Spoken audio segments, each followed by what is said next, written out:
This is actually the second proposed map that residents saw. Now they say they're not in favor of either map and are pushing for a third map to be created. I do not want to move outside of my ward. According to last year's census data, Flint lost about 20,000 residents, making the amount of people in each ward unequal. State regulations say there must be an equal amount of residents in each ward, prompting the redistricting. But residents are concerned the majority of the changes seem to be in Ward 7, which encompasses part of Downtown Flint, the College Cultural Neighborhood, and the city's east side. The original map for the wards was proposed late last year by the Flint Election Commission. This new map, called Citizen 2, was proposed just recently. We are being affected by the decisions made with the Citizen 2 map without having been invited to participate in the development of the map. So it seems as though it's quite intentional, and it's an insult to our community, frankly. The map from residents was presented to City Clerk Inez Brown and City Attorney Angela Wheeler. Clerk Brown saying in a Flint City Council meeting Monday she does not agree with all of the changes in the newly proposed map and welcomes residents to sending revisions into her, but some residents are still confused. I am trying to understand it. What does this all mean?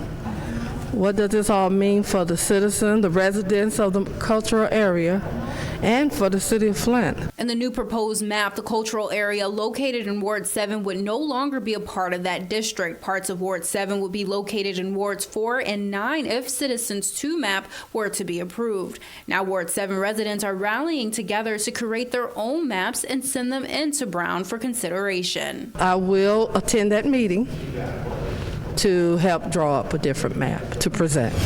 Well, I spoke to Flint area pastor Kayamba Nolan, and he tells me he didn't even know about it until I reached out to him asking to do an interview about this story.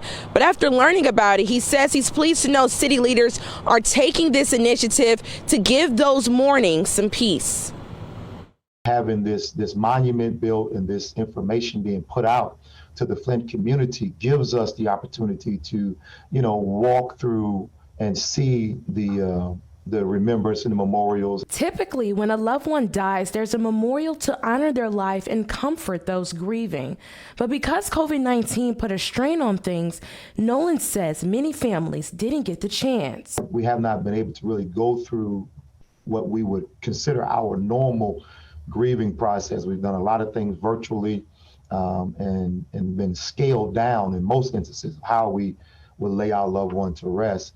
During the initial outbreak between March and April of 2020, Nolan lost 5 people at his church to COVID-19. I can remember talking to our congregation and telling them that, we're going to get through this, and then we're going to be in place to help others get through this. At times, Nolan says he felt overwhelmed by the heartbreak and pain he personally felt and watched others experience. A couple of days I sat in my office and I cried the whole day. That's how I got through it. And today, Nolan is happy to see that some action is being taken place to help honor those who gave their all and to remember those who lost. The IRS is encouraging Americans to file their taxes a little bit earlier this season. I talked with a local expert who says they've moved up to date due to problems caused by the pandemic. As always, there's still about the same amount of filers and such, just not as much hands to help assess all of that work. According to the Internal Revenue Service, 20 to 25% of all Americans wait until the last minute to prepare their taxes. President and founder of McIntosh and Associates, Mindy McIntosh, tells me being proactive and not procrastinating may also help you get a larger refund. Last year's average was about $2,775. And that's an 11.2% increase over the prior year. There are also new forms parents need to be on the lookout for. It's called the 6419.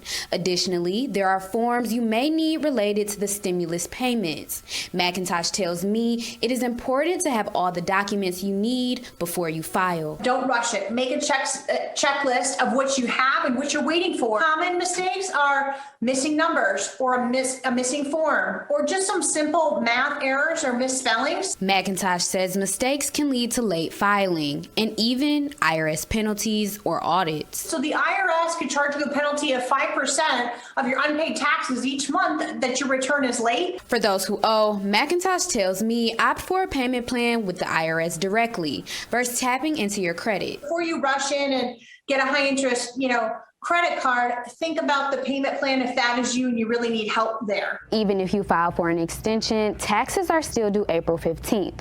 McIntosh urges individuals to set up time now with a tax or financial professional to begin the process.